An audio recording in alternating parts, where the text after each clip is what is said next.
It's Friday, July 24th, and here's what you need to know by noon.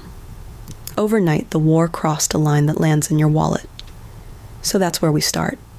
Plus, the tariff wall goes back up on 60 countries. Jobless claims just hit their lowest mark since 1969, and a brutal heat wave is driving wildfires across Europe. Let's get into it. Crude oil topped $100 a barrel overnight, the first time it's been that high since 2022. After Houthi attacks in the Red Sea struck Saudi tankers, a new front on top of the long standoff at the Strait of Hormuz. The same night brought the 13th straight round of U.S. strikes on Iran, and Iran formally rejected an American ceasefire proposal saying control of Hormuz is still unresolved. Here's the threshold that matters: $100 a barrel. The last time crude was this high was the summer of 2022. What pushed it over the line now was that new escalation at sea. Tankers hitting the Red Sea, stacked on top of the squeeze at Hormuz that's been building for weeks. And here's why it reaches you: at the pump. AAA says the national gas average jumped about 15 cents in a single week and is still climbing. And analysts are now warning openly about $5 gas, with some saying $140 oil is possible if the Strait of Hormuz stays shut. Gas was already above $4 a week ago. The timing's brutal. $100 oil feeds straight into inflation, just as the Federal Reserve sits down next week to decide interest rates. Iran, meanwhile, rejected the U.S. ceasefire offer and says the war's death toll has risen to around 55, a figure we attribute to Iran and can't independently verify. We report the numbers. We don't render a verdict. Now the rest of today's news. First up, trade. The tariff wall is going back up. After the Supreme Court struck down the president's emergency tariffs back in February, the administration leaned on a temporary 150-day measure to buy time. And that stopgap expires today.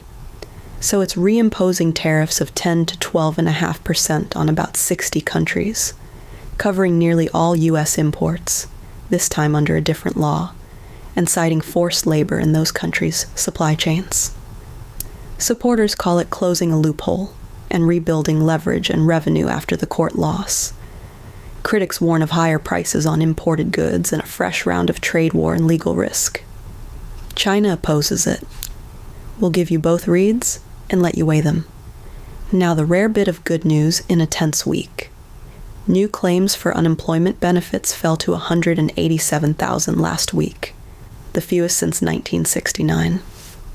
That's a labor market still running hot, even as $100 oil and new tariffs threaten to push prices up. It's the one unambiguously strong number this week, and also a real complication for the Fed, because a strong jobs market gives it more room to raise rates if it decides to fight inflation. And third, the world story you might have missed.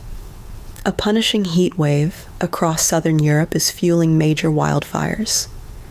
France has evacuated somewhere between 10 and 12,000 people near Arcachon Bay on its Atlantic coast. Spain has declared national emergencies for fires around Madrid and Avila, with at least 2 people dead.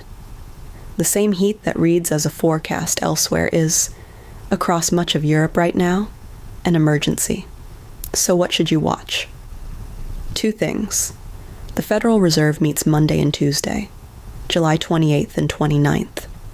And $100 oil has turned an already hard call into a genuinely tense one.